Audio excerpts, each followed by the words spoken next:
എല്ലാവർക്കും നമസ്കാരം. നിത്യാനന്ദ യോഗ കേന്ദ്രത്തിന്റെ പുതിയൊരു വീഡിയോയിലേക്ക് ഏവർക്കും സ്വാഗതം. കഴിഞ്ഞ ക്ലാസ്സിൽ ക്ഷീണം അകറ്റി നിർത്തി ശരീരത്തിന് നല്ല രീതിയിൽ ഉണർവും ഉന്മേഷവും ലഭിക്കാൻ സഹായിക്കുന്ന ശുദ്ധിശ്വാസം പരിശീലിക്കുന്നത് എങ്ങനെയെന്നാണ് നമ്മൾ കണ്ടത്. ശുദ്ധിശ്വാസം തന്നെ 2 വിധത്തിൽ പരിശീലിക്കാമെന്ന് നമ്മൾ കഴിഞ്ഞ ക്ലാസ്സിൽ പറഞ്ഞിരുന്നു. ഇനി രണ്ടാമത്തെ രീതി എന്തെന്ന് നോക്കാം. ഇത് ചെയ്യുന്നതിനായിട്ട് സുഖമായി നട്ടെല്ല് നിവർന്നിരിക്കാൻ പറ്റുന്ന ഒരവസ്ഥ തിരഞ്ഞെടുക്കുക. ഇരു കൈപ്പത്തികളും അതത് വശത്തെ കാൽമുട്ടുകളിൽ മലർത്തി വെക്കുകയും ചൂണ്ടുവിരലും തള്ളവിരലും പരസ്പരം ചേർത്ത് പിടിക്കുകയും ചെയ്യുക. ഇതിനെ ചിന്മുദ്ര എന്നാണ് പറയുന്നത്.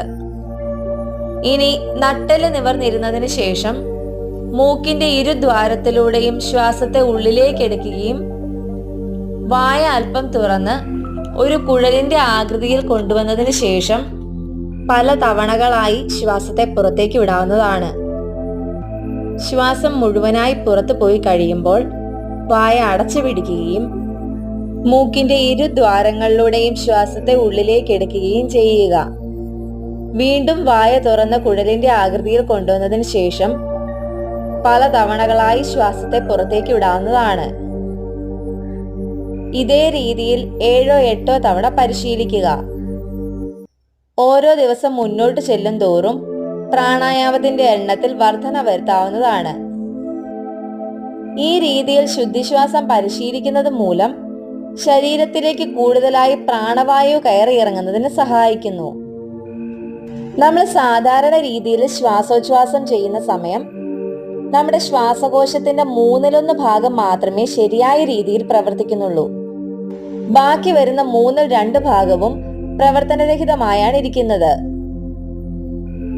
ശുദ്ധിശ്വാസം ഇതേ രീതിയിൽ പരിശീലിക്കുന്നത് മൂലം ശരീരത്തിലേക്ക് കൂടുതലായി പ്രാണവായു കയറി ഇറങ്ങുന്നതിനും ശ്വാസകോശത്തിന്റെ പ്രവർത്തനം ശരിയായ രീതിയിൽ നടക്കുന്നതിനും സാധിക്കുന്നു.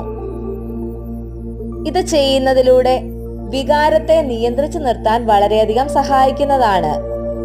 അതേപോലെ തന്നെ തൊണ്ടയിൽ അടിഞ്ഞു കൂടിയിരിക്കുന്ന കഫത്തെ ഇളക്കി കളയുന്നതിന് ഈ പ്രാണായാമം പരിശീലിക്കുന്നതിലൂടെ സാധ്യമാകുന്നു.